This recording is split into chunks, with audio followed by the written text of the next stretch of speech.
We're at the speed down to 2,500. Give point wherever you reduce speed to 180.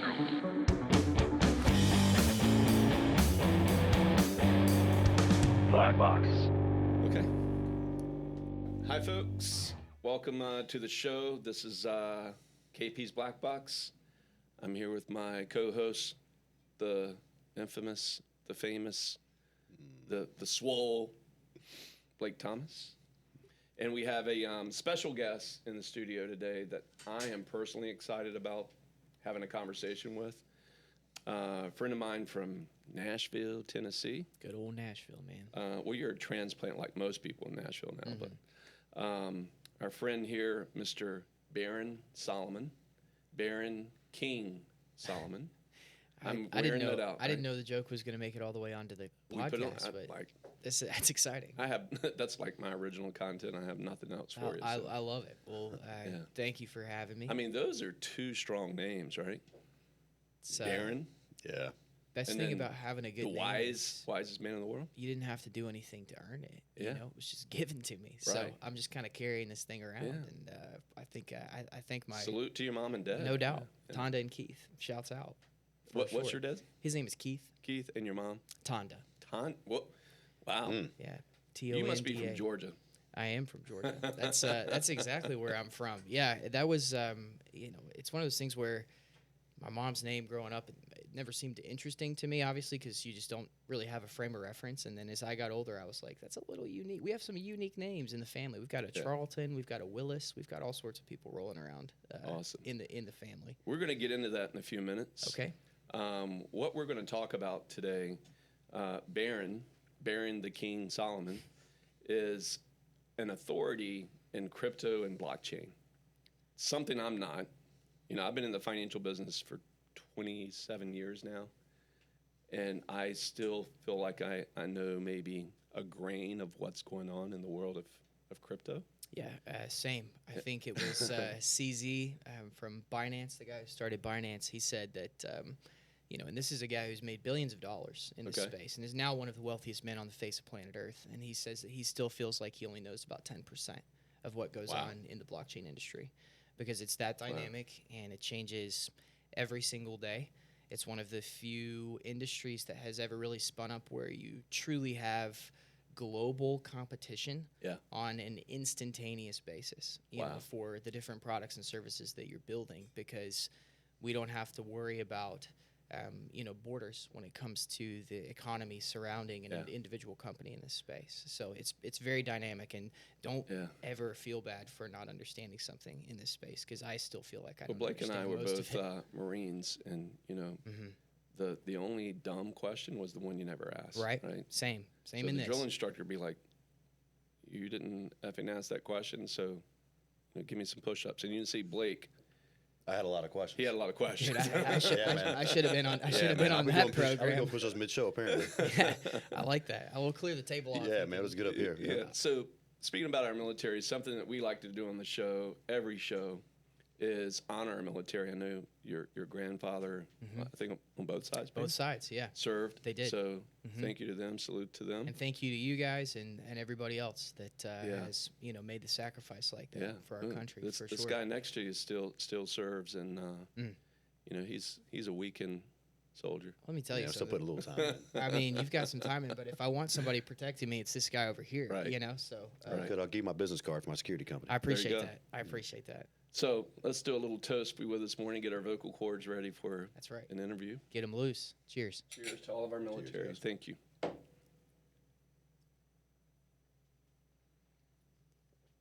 how you start the morning off. Thank you to Blue Label, Johnny Thank you Walker. to Johnny Walker Blue. One day you guys will start sending us Sponsor some the bottles. show. Yeah, man. Why not? It's for the troops.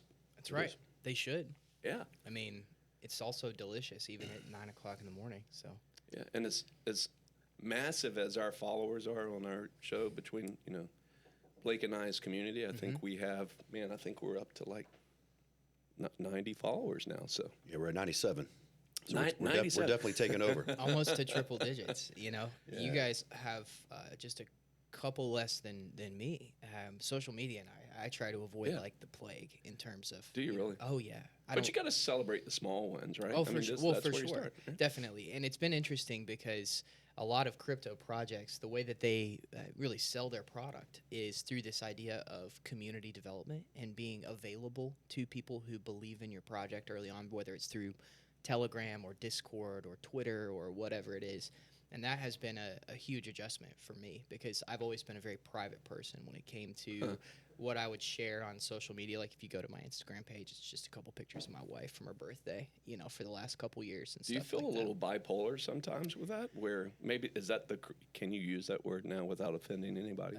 I don't know if you can or not, but Yeah. it doesn't offend me. So, Yeah. I don't know Well, you necessarily. seem like you've got this private side of you. Yeah. And then, Well, but that's what the whole space contrast has there. encouraged, right? Yeah. Is this idea of trustless economies. You don't have to know necessarily who you're dealing with in order to transact or interact with that individual in some way, shape, or form. I mean, there's plenty of people who are completely anonymous who are famous in the crypto space for their avatar or their handle or whatever Yeah. it is, and they've been very successful to the tune of Olympus, the project that I told you about a little Yeah. while ago that's trying to do the stable coin that's not pegged to a fiat currency. The two guys who started that are not what's called doxed, which is where you reveal your true identity. They're anonymous, and they've both made billions of dollars at this point in time. what I would love for you to do today is you just threw out some terms, and I'm I know. familiar I'm with sorry. them. So, things like fiat, Mm-hmm. crypto, blockchain, those basic words or nomenclature of the industry. Mm-hmm. I would love to spend this first half breaking that down. And by the way, folks, what we're going to do is this is going to be about an hour, getting to know you, getting to understand the history of blockchain, crypto. And then the second episode that we're going to follow this up with is getting into what opportunities are out there, good, bad, what you should be watching out for, buyer beware, which is a lot of that. Yes. Right now. Yeah. A lot of it. So that'll be fun. I'd love to hear about family history first. Give us Yeah. how you got into that blockchain crypto community. Where did it start? Well, it was a extremely unorthodox, path to get to this point. Most people who found cryptocurrency relatively early came from a very not specific subset, but a lot of gamers got into it early because one of the earliest uses of Bitcoin was to buy and trade online items in World of Warcraft. They used it to transfer value back and forth. There's a hilarious story about a guy who paid for a Papa John's pizza with an amount of Bitcoin that would make you spit that coffee back in the cup if you figured out how much money he spent on a pizza early in the day. So, there were guys early on who got into the space that came from like a very particular type of person, and that was just not me. I was explaining, to you guys just a second ago that one of my first jobs straight out of school was very old school sales, environment, cold calls, pulling doors, like Blake said, Wolf of Wall Street kind of stuff. And it didn't normally, you didn't normally find your way to that in that way. But for me, I think it, started in, 2014, 2015. But up until that point in time, I had been raised in a way that caused me to be sort of, naturally more curious, I think. I was raised in South Georgia. I grew up in a very small town. Actually, my dad was county attorney. He lived there his entire life. We lived in a 45-acre old squash field. My brothers and I drove four-wheelers and, go-karts and everything else, just a country lifestyle, basically. And then, my father up and moved us to Nashville when I was 15 years old. And we moved to Franklin, which is just outside of Nashville. Great city. Love Great Franklin. Community. Love it up there. Still live in Nashville, now obviously by choice. I love it. I think it's a fantastic city, and it was the right choice, for our family at the time. But being exposed to that kind of life transition at that stage in my life, I think really showed me, how independent I actually was as a human being, and how I desire this, concept of independence and wanting to be able to do things on my own. And when you first start learning about blockchain and cryptocurrency, that really is sort of the number one thing that jumps out at you right away is you don't necessarily need permission from anybody to do anything, right? It's entirely an economic system that's based around assets that you own, that you control, that you're not traditionally in the banking system.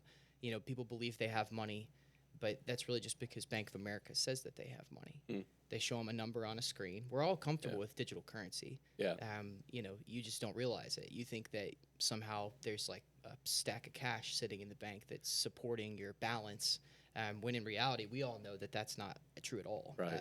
Banks don't hold cash reserves. Walk into a bank and ask to withdraw your entire account in cash, and watch the branch manager's face turn into full-on panic. As you request that kind of Yeah, transfer. we've got to order money from the Fed Reserve, and Yeah, exactly. that won't be here until 10 a.m. tomorrow. Right. Well, so if we're already comfortable with this idea of digital money, right, then why is it a stretch to believe that there could be an alternative means of value that could be transferred in a very similar fashion?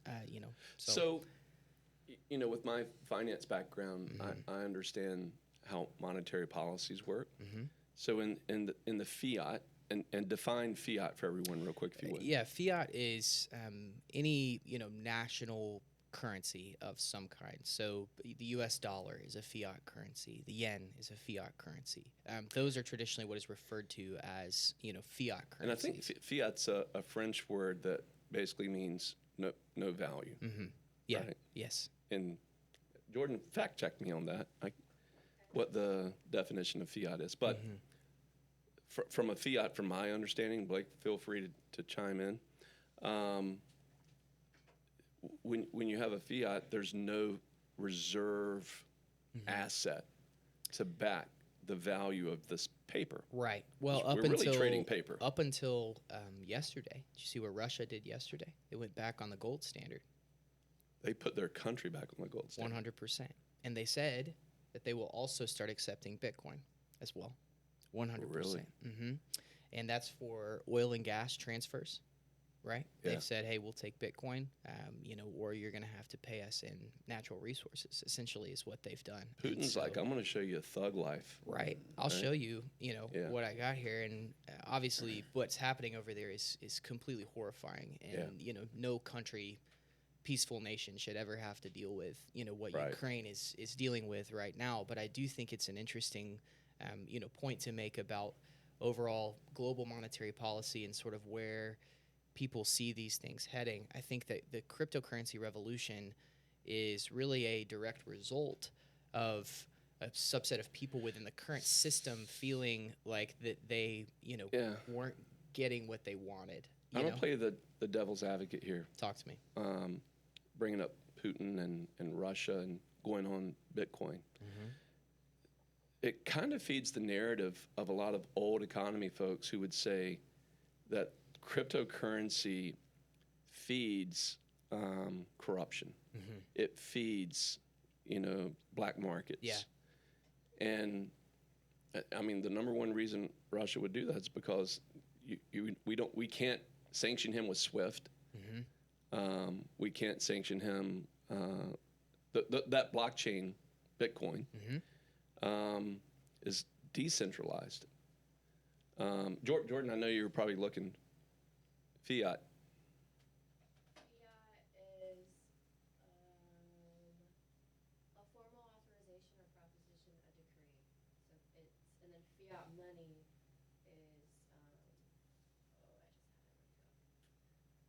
fiat money is inconvertible paper money made legal tender by government decree. Yeah. So a government decree, not Right. an asset back. Not actual value. Right. Yeah. So help our listeners understand, well, what's the difference between paper fiat, the U.S. dollar, and this blockchain, this code that I can't see? Sure. So Satoshi Nakamoto is the creator of Bitcoin. Okay. Nobody knows who he is. He has managed to keep his identity a 100% secret, despite the fact that he created one of the, greatest financial revolutions that, technology certainly Do we know it's a has he? seen. Or We is it- don't. It could be a he. He could be a any she, could be- pronoun, right? Could be my basset hound Chuck.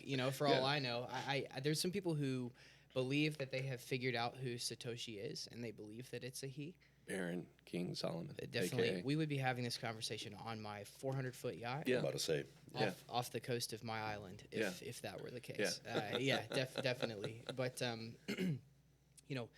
The original idea was to create a trustless store of value that could be recognized between individuals, that was governed by a computer, that was not affected by external stimuli or anything other than X's and O's. And so this idea of blockchain technology, which literally is a chain of blocks of transactions.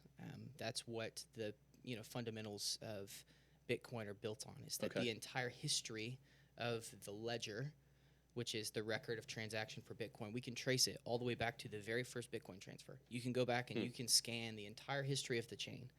Now, you can't see whose wallet belongs to who or anything like that. It doesn't have names. It just says, wallet addresses. So there still is obviously this aspect of anonymity to the whole thing. But we can see each individual wallet, how much money has been transferred into and out of these places. And that's how the system operates. Because if I try to send you Bitcoin, what it does is it checks the entire transactional history of that chain to validate that I have the appropriate amount of funds in my account to actually be able to make that transaction. So, question for you. On my Apple phone here, if I go to a section I have mine categorized, my financial section of my phone. I have a wallet that was on my phone when I bought it. So this little wallet here, the Apple Wallet, can hold a lot of different types of transactions. One that's interesting is I have this credit card. I have an Apple credit card. And every time I make a purchase, a percentage of my purchase goes into my Apple Cash. Is Apple Cash like a version of a crypto? Because I've got this. I'd have to understand more about how. I've got this cash sitting here that comes from transactions. It's essentially, the idea is sort of like Venmo without banking involvement, right? It's peer-to-peer transfer of money without any sort of intermediary or third-party individual who can say, "Hey, you can't Me send." to you without having. I can send Blake's bank. I can involved. send you $10 billion of Bitcoin if I had it right now. Okay. Or on Christmas morning at 6 a.m. if I needed to send a transfer. Make that note, Jordan. What Barron's giving me on No. Christmas? No. Just relax. Okay. Like I said, I heard the hypothetical. we'd be on my island, if that was the case. But it's this idea and this concept of if it's my money, if it really is my money and it's my asset, why should I not have access to it whenever I want? Why should I not be able to send it wherever I want, whenever I want, to whoever I want? And so the traditional banking system obviously is great at a lot of things, but there are still inefficiencies that exist within that system. Like the wire transfer process, for example, is painful, to be honest with you. Archaic. Very much so. And so they started looking at how can we sort of revolutionize these financial systems. And so Bitcoin has been pre-engineered. The reason it's different between a fiat currency, like we've been talking about, is because as we've seen with the pandemic and then with other things, a government can just decide to print more money if they need it, right? If they get into a situation that requires more cash, they can just start printing money. Bitcoin can't do that. It's pre-programmed to only mine, and this is up for debate. So, if you're a real blockchain nerd out there, don't fact check me on this one. Don't hate me on this one. Yeah. But it is a pre-programmed system that there will only ever be 21 million Bitcoin. And again, that is a debate, but for now, let's assume that there will only ever be 21 million Bitcoin that exist. Are they all issued? No. We don't finish issuing them until like 2036, I believe. You may need to fact check me on that one, but I think that it's sometime around that time frame. And the way that it works is you have this idea of crypto mining, and when I use the term mining, a lot of people are immediately terrified, and they picture people with pickaxes and the whole thing. Mining is honestly a really not bad term for it, but it's really not a fair representation of what you're actually doing. I think it was just one of those phrases that got thrown out in the beginning and it just stuck, and so people were The like, industry's full of shitty terms that confuses lots of people. Like we were talking yesterday, like Pancake Swap. I mean, Right. like what the Well, heck is but I think that you have to look at the users that have been initially attracted to this space because it's outliers, Yeah. right? It's people on the fringe, Yeah. and they have found these communities of individuals, and they really want to belong. There's a piece of The this. nerd said they would take over, Barron. 100%. And look, I'm a proud representative of the nerd empire over here, but I'm saying that I think that the people who create this terminology do so to differentiate and distance themselves from That's fair. normies, Yeah. right? In the same way that when I got started in my first career, you start talking about MPLS networking and VPN systems and all sorts of like acronyms. AT&T has their own book of acronyms. They don't even call things in the telecom industry the same as everybody else. Do you know that? I did not know AT&T basically forces you to learn new terminology just to do business with AT&T on the business side. And I don't know if it's still that way, but it was 5 years ago, 6 years ago when I was doing that. And in IT, a lot of times lingo gets created to shorten, very complex systems into acronyms that are easy to understand. But what that actually serves as is a barrier to new people who want to approach the space. When in reality, it's not all that complicated. But back to the mining thing. A Bitcoin can only be created by the system. It's only created by the people who are contributing. You said decentralized, and a lot of people don't necessarily understand what that means. But think about your Facebook profile. I try to put it in easy terms. Your Facebook profile. Yeah.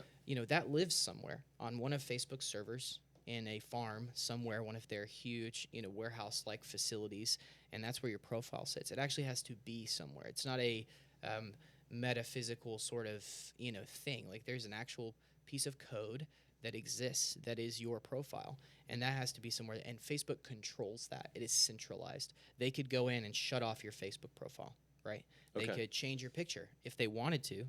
They have obviously no incentive to do that because that would completely destroy the purpose of their platform. But they could if they wanted to, if they decided to. And so people looked at money and they looked at banking and they said, wow, this is really heavily centralized. My funds can be frozen. They could take things away from me. They can, basically step in these situations because, again, you go back to I can check the balance on my, Synovus account or whatever, and it says I have cash in there, but really it's just numbers on a screen, and they can step in and take possession of this at any time if they wanted to. So people sought to create a system that was outside the bounds of a centralized entity. And so the way that the network works is there's this huge, massive network of computers that don't belong. They belong to individuals, and those individuals or companies, and now big mining companies, they contribute to the Bitcoin ecosystem by processing transactions, solving for the next block on the blockchain. There's a variety of things. So I'm going to step on the other side again. Blake, you're in the law enforcement world. You have a set of rules you have to follow. Of course.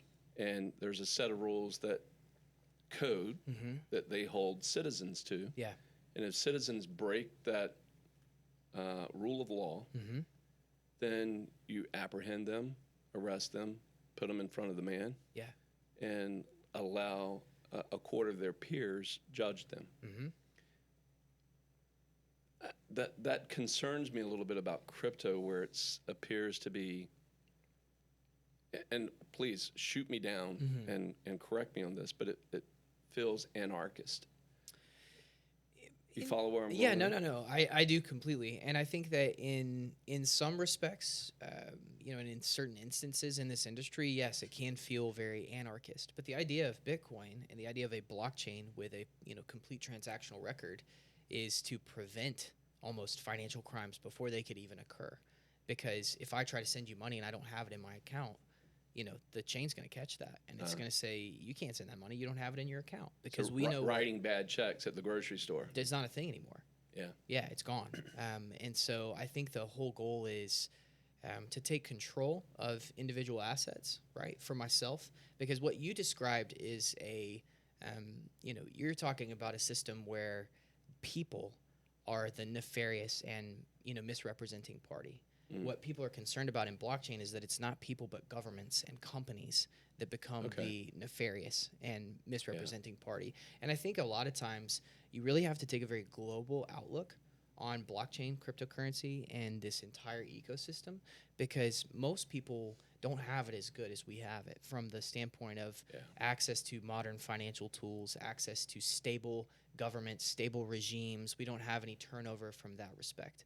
And I was telling Kenny last night, Blake, that one of the first things that really spoke to me in this space was, this idea of Sudanese individuals having their land taken away from them as part of a turnover in the power dynamic that existed in that country, and they had no way to represent that they actually owned that property because they don't have access to like modern real estate systems. So one of the things I first discovered this in late 14, early 15 is when I started looking at this stuff seriously for the first time. And one of the first YouTube videos, which, by the way, quick shout out to YouTube, because I basically have educated myself on this space almost entirely on YouTube. There is so much valuable information in that space that if you are interested in this, there's no shortage of wealth of information that you can go find on that platform. Some of it bad. Anybody you want to give a shout out to that you'd say, hey, they do a really good job of teaching? Yeah, I mean, crypto? If you want to learn teaching about crypto, Whiteboard Crypto is a very simple Whiteboard Crypto. He takes, it's one of those sort of animated drawing type videos, but he does he makes very complex topics seem very simple by using analogies that everybody can understand from the real world, sort of like the Facebook one that I just used about centralization, those types of things. I think that's a really good place to start if you want to get like a foundational understanding. Just go back to the beginning of his videos and just start watching them through, and you'll know pretty quickly, okay, this is not as complex as I thought it was. But in thinking about the global impact of this technology, that really is where my focus is not necessarily its impact on the United States of America, because, again, I think we've been very fortunate to be born in a country that has afforded us the kind of access and opportunities to these more modern infrastructure setups. But most of the globe is not as fortunate, right? And so you start to look at the impact. I think the statistics are, and again, I can be fact-checked on this one, there's about 20 million or so more people that have access to cell phones than they do to bank accounts. So Makes sense. If I can put a bank account in everybody's cell phone, and not only that, if I could give them access to take a loan out on their cell phone, and all of it is governed by this chain, right? It's this idea of, there's no human interference involved. You either have the asset or you don't. And if you don't, then, there's no misrepresenting that's the case. And you start talking about practical applications of this technology, which is really where my emphasis has been the whole time. I, 14, 15, got into it, but at the time I was really sort of on the back end of what was a huge adoption of cloud technology. That was one of the first things that I really cut my teeth in, was helping people understand the practical application of the cloud to businesses. And that's really where my passion for this came from, was, like I said, I started in that very heavy sales-focused sort of environment, but it quickly evolved into, hey, we have to be solution-oriented. And then I saw the impact that technology could actually make on somebody's company, and it became a great passion of mine to see people leverage technology in the appropriate ways, to really like modernize and assist their companies. Are we? No, we're good. Okay, just making sure. Sorry, guys. I have a clock over here. I just want to make sure we're on.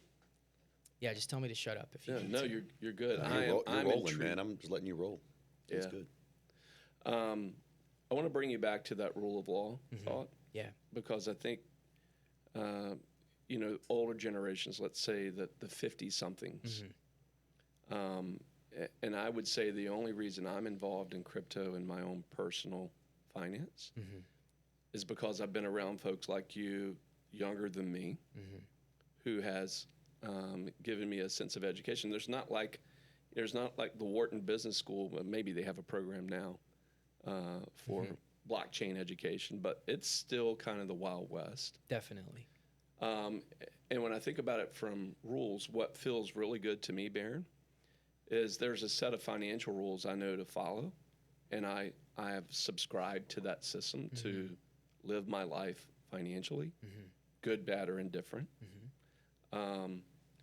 But thinking about it from a legal point of view, your father's an attorney. I'd be interested to hear what's his opinion on what you're doing in the crypto space, and what does he think about as a senior adult? I'm not calling him a senior citizen, just It's okay. my age. I'll tell him you said that. It's fine. Don't worry about it. Yeah, don't get me sued. Okay. Yeah. You got it. You got it. Yeah. What does he think about crypto? It's interesting because my family never even thought I was going to be in technology. That was not on my radar in any way, shape, or form. I had a really passionate entrepreneur who believed in me early and gave me a shot to come in. And I think he recognized more than anything the sales ability before he recognized the passion for technology. But that's really what it morphed into was me really endearing myself to this industry and this space and wanting to be involved. But at that time, even my father was like, okay, technology. He's very old school. He's very old school in the way that he operates. Yeah. He's not the guy that's going to send me articles about blockchain projects or anything like that. I think he is sort of operating under the assumption that he probably isn't going to understand it, truthfully. But he does understand that it's valuable and that it is real and that what I'm telling him seems to make sense. And so I think that for most people, the transition from a theoretical understanding of something to a practical understanding only exists when you start to use it or perform tasks with something in some way, shape, or form. If you want to demystify cryptocurrency really quickly, I tell everybody just buy some. Send some from person to person. Watch how the system interacts. We're going to get into NFTs later, but everybody seems transfixed on this idea of what is an NFT. Right. I'm like, well, just go buy one. I mean, they sell them for $5 to $10. You don't have to go buy a Bored Ape for 250 grand like Justin Bieber. Just go purchase something. Yeah. Interact with the technology in some way, shape, or form, and that's really how you demystify this and get out of this. But from a legal perspective, it's very interesting because our country right now is really struggling with this idea of how do we regulate this space, and we spend a lot of time on the phone with regulators and attorneys walking through the various deals that we're working on to make sure that we're staying within relative bounds. And this is where you have the big disconnect right now that I see coming in cryptocurrency is I think we're headed towards a very specific split of people who are doxxed, like I referenced earlier, right? Yeah. You know who they are, Yeah. and they're law-abiding citizens. They're going to governments, specifically ours for me, and saying, I don't want to operate outside the bounds of the law. I want to know what my parameters are. I want to know what the rules are. Right. Tell me where the rails are, and I will live inside of those rails. And then you have another subset of these individuals who are the true, more anarchist type, who say, F the government. Right. I'm anonymous, and I'm going to stay anonymous, and I'm going to continue to sell securities without going through the proper, securities channels. I'm going to continue to, leverage these technologies to benefit myself financially without, cause for concern, from a law perspective. And So there's a legal question for you. Is crypto a security? it can be. How so? Well, obviously in the United States, anything that you sell somebody with a promise of return is a security. And Good point. there's a lot of stuff that gets sold in this space with the promise of a return, and they haven't gone through the appropriate channels to make sure that they're, covering their bases on the security side of things. And, we're even dealing with something right now, which is this idea that our competition sometimes doesn't care. They don't care. And so that puts us at a competitive disadvantage. When you hear people talk about how the United States needs to get its, shit together. Yeah. Pardon my French. Good. When it We comes, say shit here. Okay, good. I'm just making sure. Yeah. When it comes to regulating this stuff, it's not because of anything other than it's slowing down progress. You have amazing entrepreneurs and creators and inventors in this country that really want to do it the right way, and continue to move forward, but they're being lapped by their competition who's saying, I don't care. I'm just going to go run and go do it, because the government really has no way to step in, like I was talking about, and regulate this stuff, because they can't get access to your funds. Yeah. They can't go freeze a bank account. There's only certain limited actions that they can take. And so if you're somebody like myself who loves the country that I live in and believes very strongly that as a company, our best trajectory is to stay within the bounds and make sure that we are law abiding, because there have been examples of people who have, behaved outside the normal parameters and then come back later and they've gotten hand slaps and fines and, all sorts of fun stuff. It makes it very difficult, because I'll give you a very specific example. If I'm a musician and I could sell an NFT, which is, a contract that I will pay you a portion of my earnings, right, off of what I earn off of my music. Okay. There are platforms that exist right now that you can do that on. And they have given, zero cares as to whether a government or an entity or anybody says it's a security or it's legal or that they should do that. They've just built the technology, they've stood it up, and it exists right now today. We can make that happen. But for me, dealing with more well-known acts who have something to lose in these instances and want to make sure that they're staying within the the bounds of the law, it makes us have to take a step back from an innovation perspective, because we can't push the limits in the same way that some of these other countries even can, because they're saying, hey, we're taking our hands off the wheel here. So where do you set right now? There's the purist out there who thinks it should be anarchist, that nobody should control them. There should be no government oversight. Yeah. To the person who thinks, the government should control every aspect of our life. As it relates to crypto, where do you stand right now? I think just naturally, I tend to lean more towards this idea of, I'm going to say this, and I know I'm going to get, somebody's going to come back at me. I don't want regulation in the way that it exists today. You've got a friend, Blake, now. Oh, yeah, that's right. My security's over here. I'm secure, man. Let me tell you something. I was listening to him talk about that, security thing he's working on right now. I'm like, this guy knows what's up. Yeah. Okay, if there's a conflict, this is the guy I want sitting next to me right Yeah. here for sure. But the regulation, I think regulation is necessary in order to move the industry forward. And there's a lot of people who are on both sides of the fence when it comes to that. But I think if you seriously believe, like I do, that this is revolutionary technology that has the ability to positively impact a huge number of people's lives, then you should seek to see it in their hands as quickly as possible. Yeah. And while there are people who would say, well, they can download apps, they can do it right now. Well, yes, they can, but most people are not prepared to interact with this ecosystem in a way that is going to be sustainable. I was telling you yesterday about the most recent hack, and I know we're going to jump into this later, but people can steal large amounts of money. You can fat finger a key, and funds can be lost forever. I have a friend who sent $20,000 from one contract to the other, and he sent it to the wrong contract, and so now it's just lost in the ether. And there's so much money that exists out there, even much larger sums than that. So is that kind of like, in my layman term, that corrupt code that you can't find? Effectively, it would be like if you tried to send money in the modern system from Bank of America to Wells Fargo, if their systems didn't run off the same thing and they couldn't receive those funds effectively. He sent it from one chain to another, and he didn't realize that the currency that he was sending was not in the appropriate format to be received by that new chain. So he broke this link from his original chain. That's right. And he's in this nebulous universe until... And you can get some of it back, and some of it you can't. Some of it's just lost forever. But, I mean, we can't have a modern financial system where you can fat finger and lose your entire net worth. That's not scalable. It's not sustainable, and it's not a system that I want to exist in. I think there is a necessity for, until the technology is at a place where it truly is what we believe it can be. And we're still, tip of the iceberg early in this space. I mean, we have not seen, this is very, very similar. And I tell everybody this, they're not designing this technology for us. Yeah. This is not for me, and it's not for you. This is for my nephew. This is for the future generation, in the same way that the internet at first was just recipes and travel blogs, right? And then it evolved into this completely different beast. So this is a question for Blake. Mm-hmm. Blake, in the department, I want to name where you work. I want to protect you there and the guys you work with.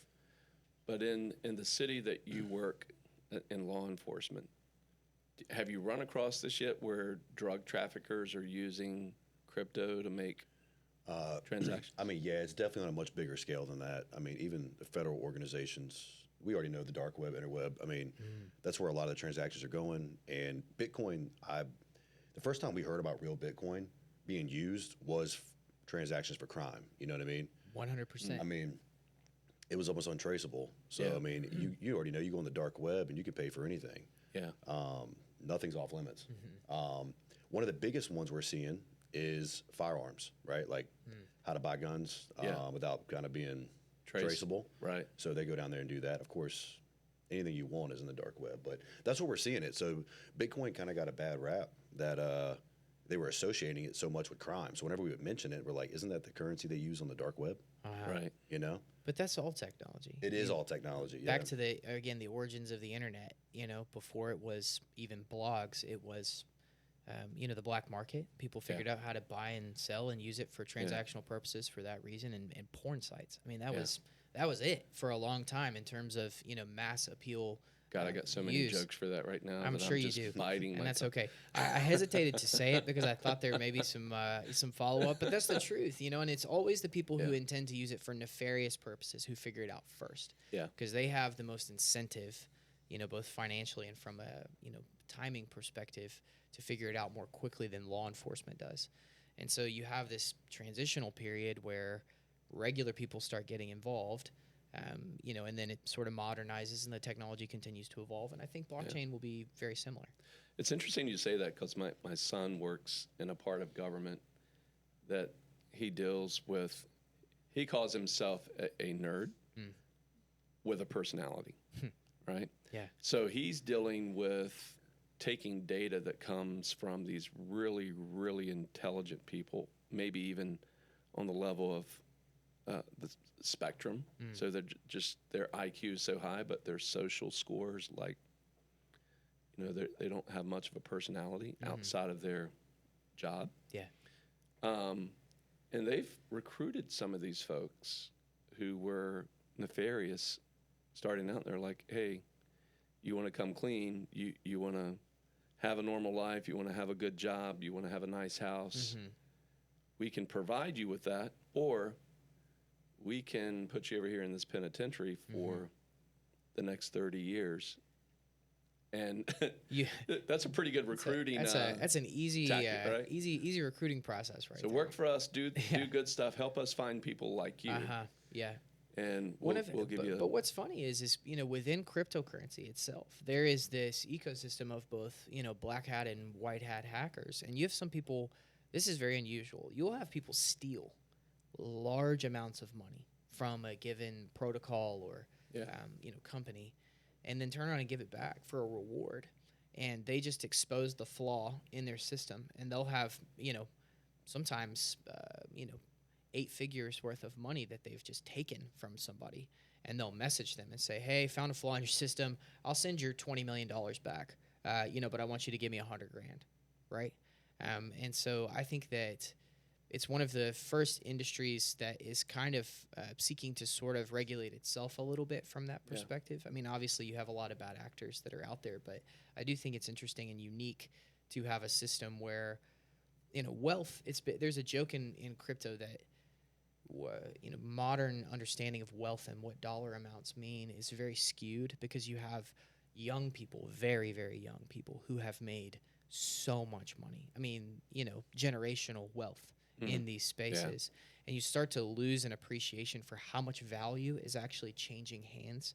Like even the $650 million hack the other day, I saw people, going, like, wow, that's crazy. But it wasn't like, they're now one of the wealthiest people on the face of planet Earth, which is what my thought process was. I'm like, you steal $650 million, that puts you into, a class of people that there's just very few of. And put people in the space where essentially having a laugh about the fact that this person made off with $650 million. And I'm thinking, okay, there's a huge disconnect here in terms of reality to what is happening in the space. But I think that it's evolving, and I think that things like what you just described, where entities are coming in and taking individuals, saying, "Hey, help us figure this out." I think as regulation continues to improve, I think we'll get to a place where this becomes more of a day-to-day part of our lives. So as the big financial institutions get involved, and excuse me, I know you have a project that we'll talk about in our follow-up episode here that has some very reputable institutions ponying up and saying, hey, we want to be part of a project that you have. Do you think that's helping consumers to get more comfortable with the idea of owning a cryptocurrency when you start seeing the big players in? Most definitely. Or are they just like, hey, we're just going to get in and get out? Where do you think the financial services industry is doing with this? I think there's still a lot of mixed opinion, in the current financial system. I think a lot of people are begrudgingly jumping into the space. I referenced specifically, J.P. Morgan, with you last night. Jamie Dimon. Jamie Dimon. I mean, you look at the opinion change for that guy alone, on this space over the period of the last 5 to 6 years. And I mean, it's a literal 180-degree turn from his original stance on the space. And I think that as the inevitability of the technology becomes more clear to people in power and in a position of authority from a financial perspective, they start to understand that to not have exposure to this space and to not change their opinion a little bit about this space is to risk being, a casualty of history. Because I think that you really start to see, when you really understand this technology, at its core, there's a lot of functions that have not even begun to be explored yet that will be enabled through the use of this tech. And that doesn't necessarily just mean replacing the banking system. You start looking at improving internal company processes, cutting overhead by eliminating departments, because now you have an entire trustless economy that's stood up inside your own company where you can trace every nickel, and which category it went to, and, debits and credits are handled instantly. I mean, you start talking about some real technological power and the opportunity to incentivize companies to adopt this technology because of improved business efficiency and ultimately better profits. And if there's one thing I count on in this life, it's human greed. And so when you have people who are already making a lot of money who see a way to make even more money, even if at the expense of individuals. I mean, they're going to take money. That. I'm sorry, I didn't mean to cut you off there. Go ahead. We keep referencing back to money. Do you think that word for our kids, it won't even be in the vocabulary anymore? Because the value of a coin, the value of a blockchain, an NFT, in our mind's eye right now, it's still like, how do I get that back into my current monetary system and exchange it for U.S. dollars, a.k.a. money? So will money in the future, in your mind's eye, be it'll be crypto of some sort, the currency of crypto? But to me, that is money, and I think that's the key difference is that when you stop looking at cryptocurrency as this like completely different subset, when you start paying for things with, I mean, Crypto.com right now, I can go get a debit card and I can spend my cryptocurrency at Starbucks. Yeah, Barron, I was about to chime in on that real quick as far as building trust and being able to spend it. And I think now as more companies are starting to adopt it, such Uber announced, hey, you can pay me in crypto or Bitcoin, which shows to the average user like myself, oh, if they're taking it, then it is real. Yeah. Then it pretty much validates my concerns, right? Like, why would a multi-million-dollar company accept it if it wasn't real? Right? Definitely. So I think for the average user, like you're saying, Starbucks, and as you're starting to see these companies I already spend money with are starting to adopt it, I'm putting trust. And now I'm thinking, you've kind of done your due diligence. I take your word for it, Uber. I'm willing to start adopting and spending. Definitely, yeah, and I think that that's a really strong point. And I was actually in the office the other day, and one of the guys that I'm working with was looking for some desks, just some office furniture for us. And he went to his standard office furniture website that he's been ordering from for years since they got their office building, and they added a function that was pay through FTX Pay, which is a cryptocurrency exchange and platform. And you could pay with any crypto that you wanted for an office chair or a desk or a ream of paper or whatever it was. And so I think that... Was it the true value, or was there like big gas fees? So that's we need to tell people what gas fees are. Right. Well, so the reason we don't have just one blockchain is because even though Bitcoin is very, very secure, it's also very, very slow. because in order to validate a transaction, you have to check the entire history of the chain. Well, Got to be kind of whitelisted. you can't wait for 30 minutes at a Starbucks for your coffee order to clear, right? Like Right. that's just ineffective and not scalable when Visa can easily be swiped and I can be out the door in less than 30 seconds. And so people started to look at, well, okay, this is great, but it's not practical. So how can we make it practical? And so, Vitalik Buterin created Ethereum with a couple other guys, but he's really the main guy. And their whole purpose and objective was to, increase the usability of a digital currency. And so you start having all these various products start coming out that are reliant upon the core technology that was originally hypothesized with Bitcoin, but are being altered in ways to either increase speed of transactionality. It's like any other technology. I mean, the first version of whatever that comes out is never the best, right?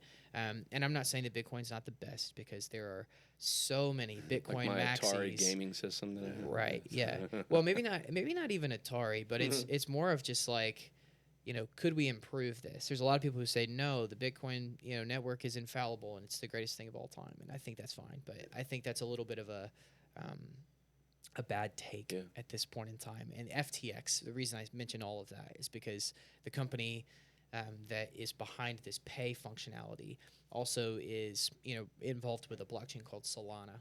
And the whole idea of Solana is that you don't have a gas fee. It's fractions of a penny to complete a transaction, and it happens, instantaneously. And so they are modernizing the payment process through the speed and efficiency of their chain at this point in time.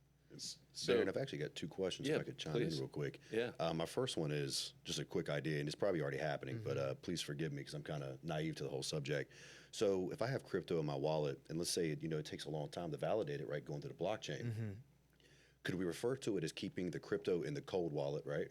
And that'd be like my savings account, but already having a pre-approved amount of that's been validated, that's moved into my crypto, like checking. That way they've already done the research on it. That way when I go to spend, it's already been validated as there. Yeah.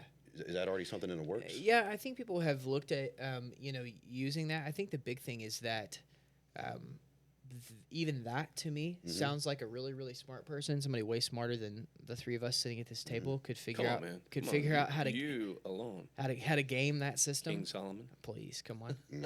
Like I said, I understand about this much all this. I feel like they could figure out how to game that system. The whole idea of Bitcoin is that, again, every time you go back and you check literally the entire transactional history, there's obviously like batching of transactions and some things like that have occurred that, increase efficiency and make things move a lot more quickly. I don't know specifically if somebody has taken that exact approach of like, there's cold storage wallets. What does that mean? So people are listening. Yeah, so a hot wallet is something that is connected to the network, right? It's connected to a chain. So it's on my phone. Yeah, that would be a definition of a hot wallet, or a browser extension like MetaMask is a very popular crypto wallet. Yeah. If you have funds in MetaMask, that's not cold storage. Cold storage, there are these crypto wallets that are essentially, USB thumb drives for. You can carry your wealth around in a little thumb drive. Correct, but it also removes it from the network. Okay. So there's not a chance that somebody, as part of if they hacked MetaMask, as an example, and you had your currency sitting in MetaMask, technically that could still be taken from you at that point in time. So you have some very hardcore, even though that's highly improbable and has not happened to this point in time. Which you had a dude take 600 million. Yeah, but that wasn't from MetaMask. That was through another exploit in a what's called a bridging contract. Okay. Where in an effort to increase speed and efficiency of the chain, people have started creating side chains, kind of shortcuts, layer 2 kind of things, where they use some of the security of Ethereum's network, but they use a lot of the increased transaction speed, reduce gas fees. A gas fee is essentially a transaction fee. Okay. For those that don't understand, when you move money around on Ethereum, the way that it prioritizes the speed with which your transaction moves across the chain is by how much money you're willing to pay for that transaction to be processed, right? And it effectively. How do I govern that? You don't. The chain does. The chain says it's just like with stock. So the more buyers and sellers and prices go up. Well, it's really more of think of it as a toll booth that has dynamic pricing, right? It's like, hey, there's 200 cars in line. If you want to pay $50 instead of $5, you can jump the line, go to the front right? of the line. Go to the front. That same type of idea and Is that concept. the same thing as I've heard the word slippage? Slippage is transactions?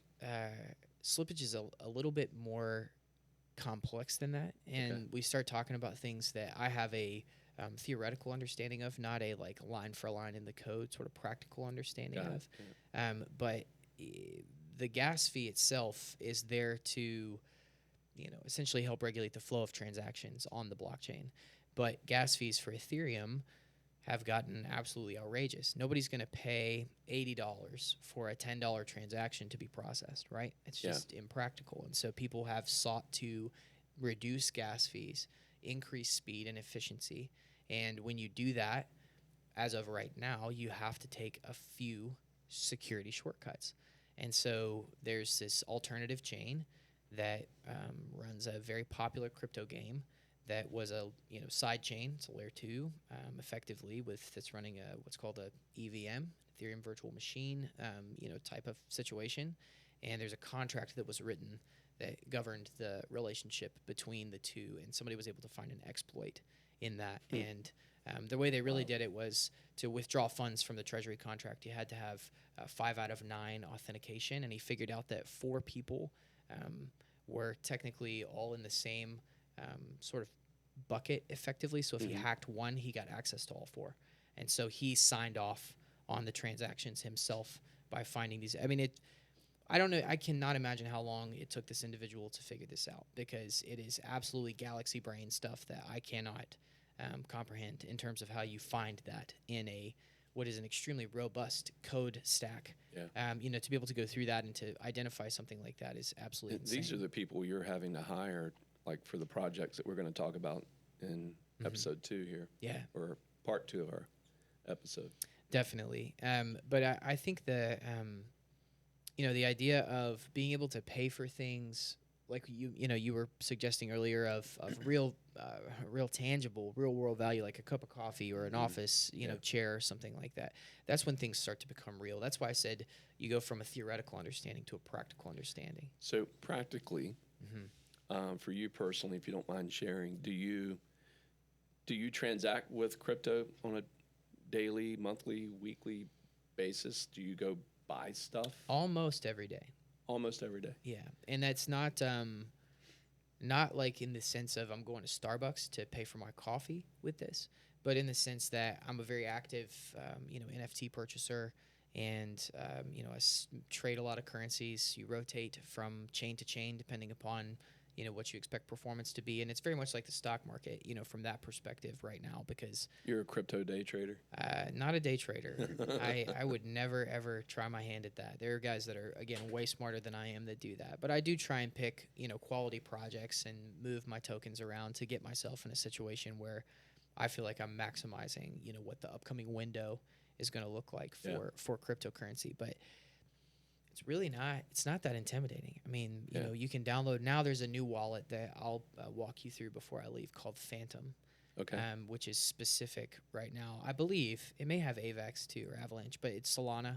They wrote one with FTX that I was just referencing. Which FTX, by the way, You just said like 4 words right there where I'm like, sorry, Solana, Solana is a blockchain that was created as an alternative to Ethereum. It's another what's called a layer 1. So you have layer 1 blockchains, which are your sort of foundational chains, Bitcoin, Ethereum, things like that. And Solana is one of those. And it was created by a guy who also owns or not created, but in collaboration with a few others, they created Solana and FTX and a few other things. FTX now is the branded name of the Miami Heat's basketball arena, right? It's FTX Arena. And they gave away cryptocurrency every night to Crypto.com's got an arena. Crypto.com arena. They took the Staples Center over. That's right. Right? Yeah. And they paid a bunch of money to make that happen. But there's so much wealth that is being generated in this space that the dollars that are flowing in are coming in at such a rapid pace that they can afford to do things like that. I mean, you see companies raising, $650 million. No, I'm going to stick on that theme. $650 million rounds at $4 billion valuations, and they're pre-product, at this point in time. And it's just mind-boggling Yeah. to me, some of the money that is being thrown around in this space right now. It's crazy. Hey, Ken, are you able to speak on the tax protocol regarding crypto, like of what I'm being paid and claiming and how that's working? Yeah, well, the Internal Revenue Service takes the position that any asset as a citizen of the United States, they have rights to tax that. Right. So if that asset grows in value, there can be either a capital gain or an ordinary income. Capital gain treatment typically has a lower tax rate from 0 up to 20%. Our federal rates range from 10 up to now it's 32, and subject to change, and most people think it's going to change, meaning rates will likely go higher. My understanding of what's going on in crypto now, and you were bringing up or briefly talked about the SEC or the Securities and Exchange Commission. Sovereign nations are trying to figure out how to get their claws into the crypto world. And so right now, crypto's, correct me if I'm wrong, Barron, but it's looked at as property, not a capital asset. And yes, Okay. as of this present moment in time. But then you start looking at problems with regulating this and taxing it appropriately. Yeah. Like things like cost basis, right? If I move money from Avalanche to Solana and then to Ethereum, and then I buy a coin and it goes up by 200%, how in the world is anybody supposed to know how am I even supposed to remember, 6 months ago when I started moving all this stuff around? And was that exchange of currency, Right. crypto, was that a taxable event when Right. you went from one asset class? Let's just pick one, Shiba Inu, a shitcoin. Yeah. And I trade that for Dogecoin, Uh-huh. and I swap it in my wallet. Yep. Should I pay tax on that? It's up to you. And the question is, can they even determine if you need to pay tax on that, right? And It's the Wild West right now. what I'm getting at is, there was a lot of people, especially during the pandemic, that they were working from home. They were getting paid Venmo, Yeah. right? Yep. They're getting paid Venmo, Cash App, what other ones? And they started coming out, hey, if you guys are getting paid on this, we want to start taxing it. So where I'm getting at, I feel like a way around is you're paying me in crypto to do these services. I'm keeping in my crypto wallet, and I can spend directly from this wallet on the services I need to pay for. So you're almost avoiding that whole having to be taxed on it.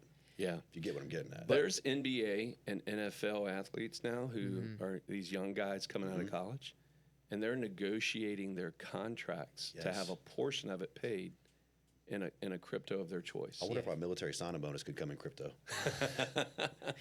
Maybe. I don't know. Hey, that's the only bad question is the one you don't ask, right? Yeah. Exactly. Maybe, but yeah, I mean, I think that it's obviously there's a lot of very divisive and mixed opinion about taxes and cryptocurrency. That is one of the topics that I truthfully normally try to avoid like the plague because my emphasis has really been in building in this space. I have not taken a ton of time to really like properly regurgitate all of the tax code, and the reason for that is because I typically don't sell anything and back to dollars, Right. so I don't have to worry about it. Yeah. As long as I'm not moving assets back and forth into and out of my bank account, then there's a really good chance that they're not going to know how to find me. So the basic rule of thumb to finish this off, and then I got to go pee. Yeah. And we got to get into part 2 here.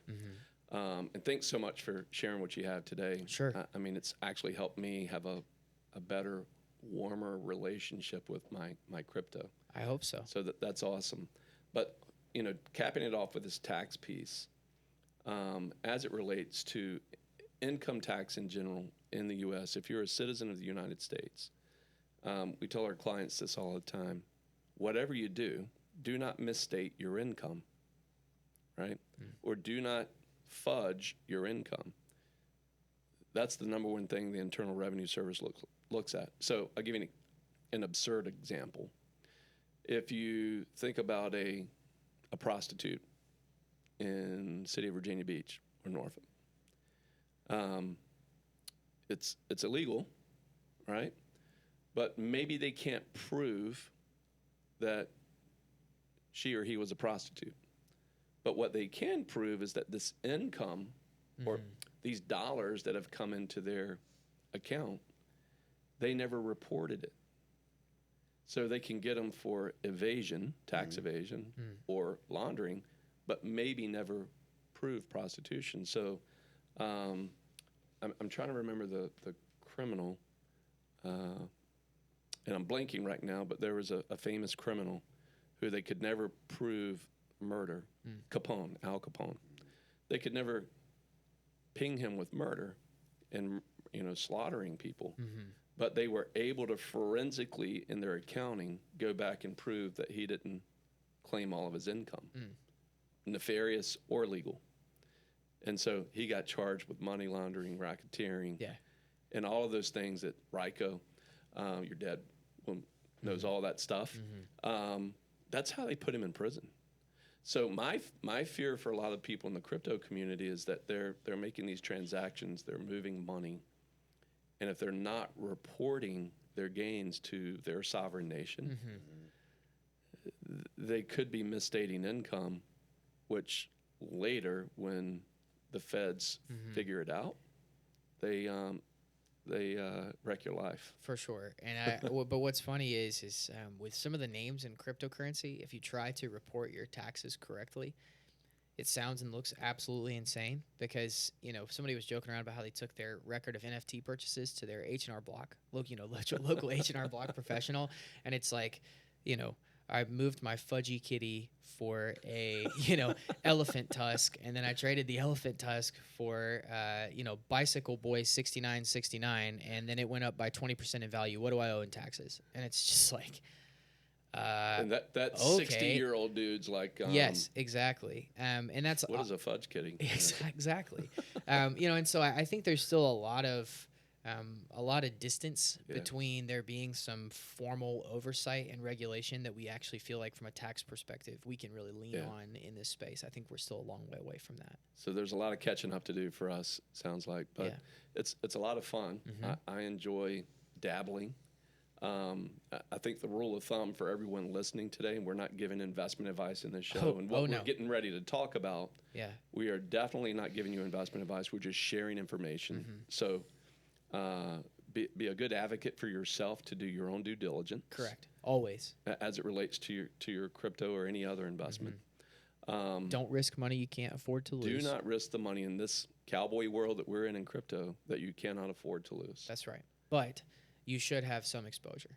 I agree. At this point in time. I agree. If you do not have exposure, you are behind. At this point in time. And not much, 2 to 3%, of your portfolio or whatever it is. I mean, you just need some. Because if I'm right, then it's one of the most important decisions that you'll ever make. And if I'm wrong, then it's 2 to 3% of your income. Right. Right. Let's go take a break. Got it. Thanks for sharing with us. We'll be right back.